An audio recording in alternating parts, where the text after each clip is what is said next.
भारत के इतिहास में बहुत कम ऐसी रियासतें रही हैं जो तलवार से अंग्रेजों को हिला कर रख दें और वही रियासत बाद में शांति से भारत में विलय भी करा ले।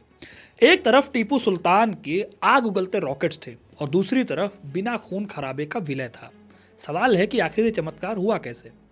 आज हिस्ट्री कनेक्ट में कहानी है मैसूर रियासत की।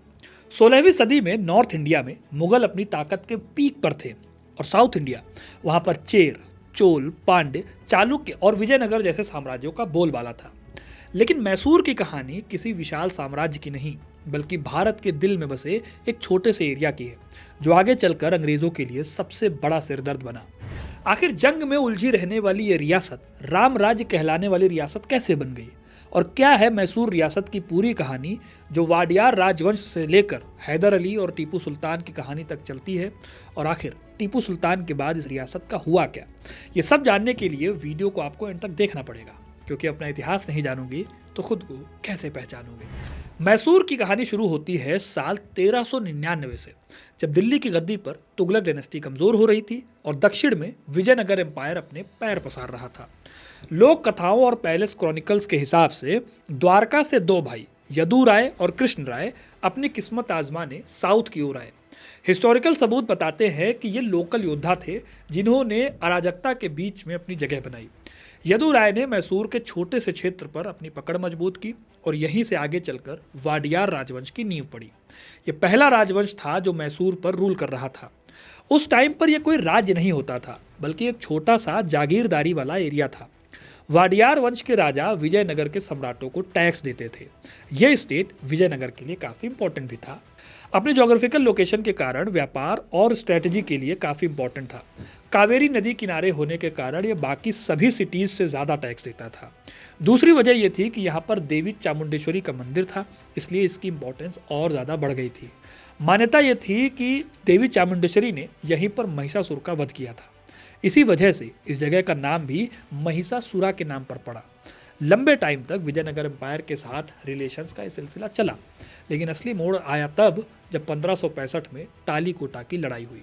तालीकोटा की लड़ाई इंडियन हिस्ट्री का वो डार्क चैप्टर है जिसने पूरी तरह से साउथ इंडिया की पॉलिटिक्स को बदल कर रख दिया। जो विजयनगर एम्पायर अपनी भव्यता के लिए दुनिया भर में मशहूर था, उसे दक्कन की सल्तनतों ने एक साझा गठबंधन से धूल में मिला दिया। रॉबर्ट सवेल अपनी किताब अ फॉरगटन एम्पायर में लिखते हैं कि हम्पी को हफ्तों तक लूटा गया और जलाया गया। विजयनगर के डिक्लाइन के बाद मैसूर जैसे छोटे राज्य अनाथ हो गए, लेकिन इसी अनाथपन में उन्होंने अपनी आज़ादी का रास्ता खोजा। साल 1578 से लेकर 1617 के बीच राजा वाडियार प्रथम की लीडरशिप में मैसूर ने विजयनगर साम्राज्य की कमज़ोर होती ताकतों का फायदा उठाया और इसी फायदे के चलते उन्होंने अपनी आज़ादी चुनी। राजा वाडियार प्रथम ने 1610 में श्रीरंगपट्टनम के किले पर कब्जा कर लिया। इसके साथ ही उन्होंने इसे राजधानी को मैसूर से बदलकर श्रीरंगपट्टनम कर दिया। यह कावेरी नदी के द्वारा निर्मित एक बहुत ही रेयर आइलैंड था, जो मिलिट्री हमलों के खिलाफ एक नेचुरल बैरियर का काम करता था। यह मैसूर की सॉवरेनिटी का पहला बड़ा ऐलान था। इसी साल उन्होंने प्रसिद्ध दशहरा उत्सव की शुरुआत की, जो आज भी मैसूर की पहचान है। 17वीं सदी के अंत तक मैसूर एक रीजनल पावर बन चुका था। चिक्का देवराज वाडियार के शासनकाल में मैसूर ने पहली बार एक मॉडर्न ब्यूरोक्रेसी का चेहरा देखा। उन्होंने 18 कचहरी नाम से 18 एडमिनिस्ट्रेटिव विभाग बनाए और मुगल सम्राट औरंगजेब के साथ डिप्लोमेटिक रिलेशन कायम किए। चिक्का देव राय को अच्छे से पता था कि राज्य तभी डेवलप होगा जब उनकी इकोनॉमिक स्थिति पर कोई असर ना पड़े। इसीलिए उन्होंने टैक्स कलेक्शन से लेकर रिसोर्सेज को ढंग से इस्तेमाल करने तक पर ध्यान दिया, ताकि कल को अगर कोई मुसीबत आए तो राज्य के पास अच्छा खासा पैसा रहे उस मुसीबत से निपटने के लिए। यही नहीं, उनके टाइम पीरियड में वास्तुकला, कल्चर और आर्ट के क्षेत्र में भी खूब काम हुआ, जिससे उनकी विरासत और भी मजबूत हुई। चिक्का देव राय की अपनी प्रजा के कल्याण और राज्य की समृद्धि के प्रति उनके कामों ने उन्हें नवकोटि नारायण की उपाधि दिलाई, जो उनकी समृद्धि, उनकी संपत्ति और उनके लिबरल शासन दोनों को दर्शाती है। इस तरह विजयनगर से अलग होने के बाद मैसूर की गाड़ी पटरी पर लौट रही थी, लेकिन अभी भी आगे चलकर कई चैलेंजेस आने बाकी थे। ये वो टाइम था जब मैसूर धीरे धीरे एक इम्पॉर्टेंट ताकत बन रहा था, लेकिन इस दौरान इन्हें मराठों और मुगलों से स्ट्रगल भी करना पड़ा।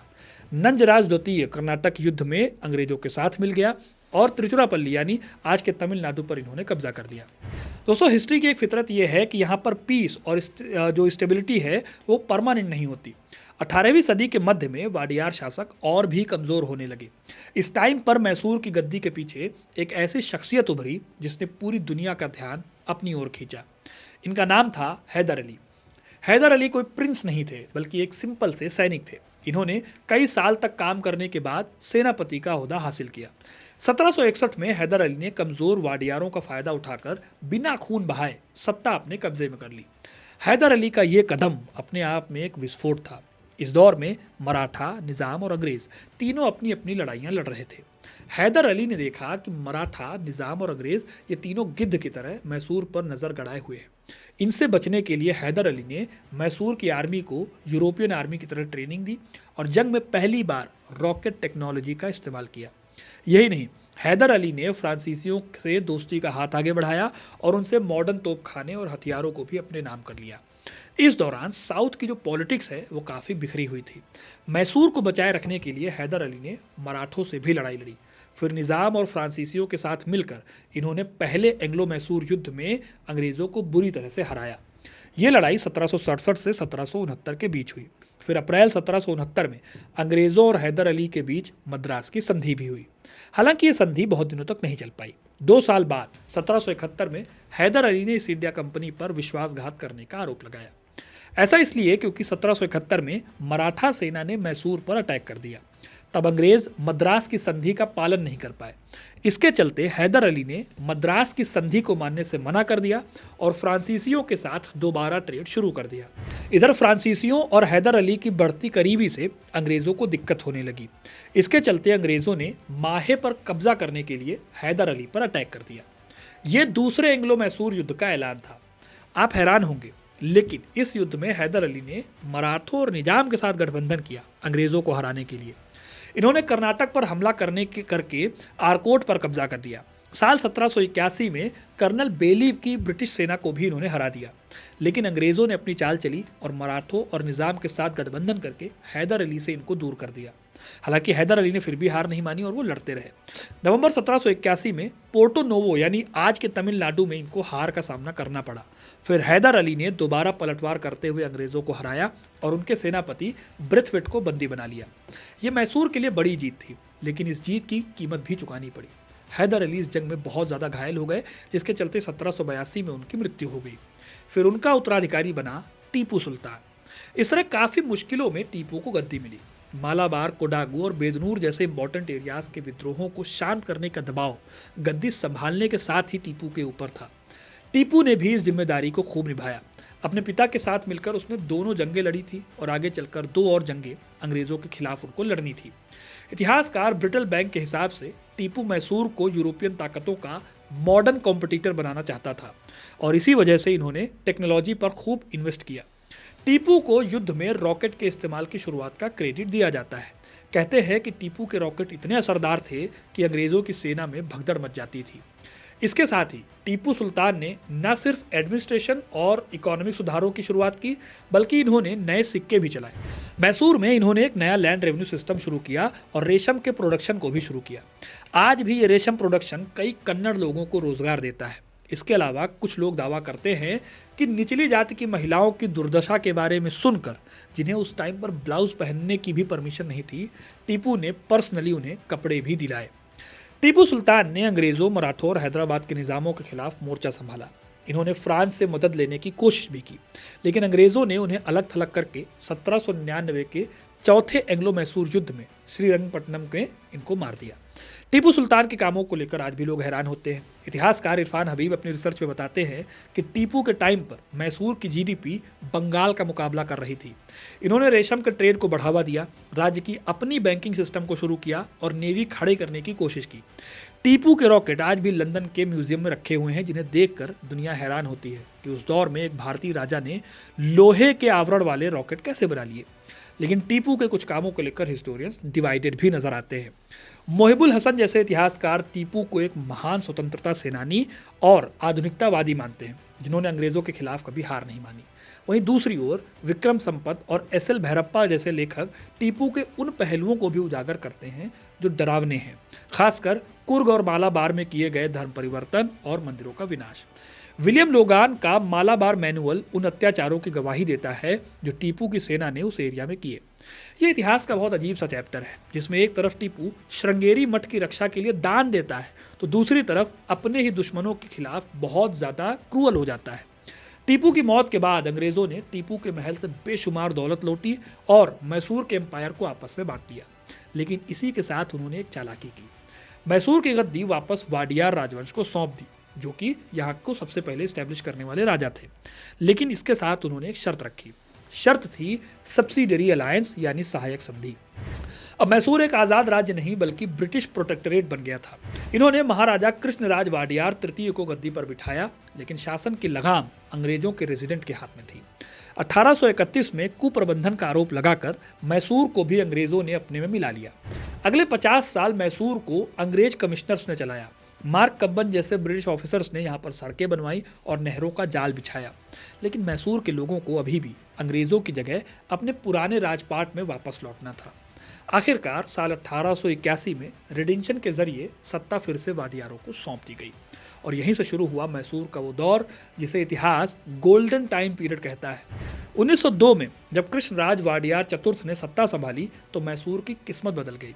उन्हें राजर्षि कहा जाता था। उन्होंने एक ऐसे दीवान को चुना जिनकी दूरदर्शिता ने मॉडर्न इंडिया की रूपरेखा तैयार की। इनका नाम था सर एम विश्वेश्वरैया। विश्वेश्वरैया का मानना था कि इंडस्ट्रियलाइज और पेरिश, यानी कि या तो इंडस्ट्री लगाओ या फिर मिट जाओ।